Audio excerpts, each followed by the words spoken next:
Ya, baik, saya akan menjelaskan tentang kelarutan dan hasil kali kelarutan. Kelarutan itu disimbolkan dengan S, di mana berasal dari kata solubility. Sedangkan hasil kali kelarutan itu disimbolkan dengan KSP, yaitu menyatakan konstanta solubility product. Oke, sekarang kita mulai dari yang pertama, ya. Yang pertama itu yang kita lihat adalah kelarutan. Kelarutan atau solubility. Di mana kelarutan ini memiliki definisi, yaitu menyatakan banyaknya jumlah maksimum zat terlarut di dalam suatu pelarut tertentu. Jadi dia menyatakan jumlah maksimum, sehingga pada kelarutan ini ya, suatu saat zat terlarutnya itu lambat laun membentuk larutan jenuh. Artinya larutan jenuh itu adalah dia tidak dapat larut secara sempurna. Jadi misalkan larutan gula kita masukkan ke dalam air kan larut, tapi dengan penambahan dengan jumlah maksimum ini tadi, maka gula itu lambat laun tidak dapat larut di dalam pelarut tertentu. Itu yang dikatakan dengan yang namanya kelarutan, ya. Jadi kelarutan ini dapat dinyatakan dengan S sama dengan mol per volume dalam satuan liter, dan dapat diubah menjadi S sama dengan mol ini kita ketahui menyatakan banyaknya massa atau gram zat terlarut tadi, ya, dibagikan dengan mR dikalikan dengan 1000 per mililiter larutannya. Kenapa dia dikali 1000?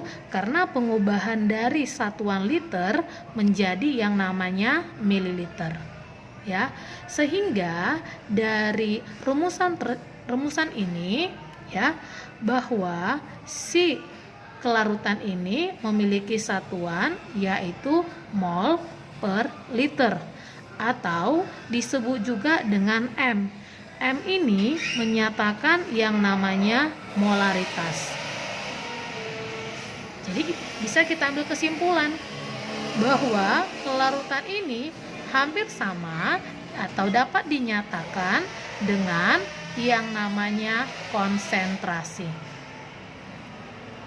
Kita buat contohnya ya untuk mencari yang namanya kelarutan, ya. Misalkan sebanyak 0,6 gram suatu zat terlarutnya adalah CH3COH. Ini nanti akan dilarutkan ke dalam 200 ml larutan. Sudah pasti di larutannya ya. Maka yang ditanyakan, tentukanlah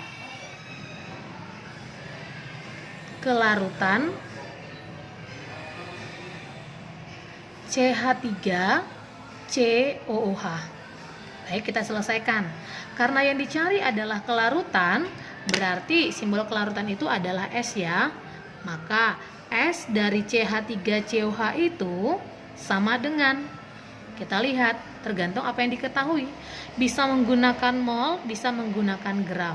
Karena di soal diketahui adalah gram atau massa, maka kita menggunakan gram per mR dikalikan dengan 1000 per mililiter larutannya.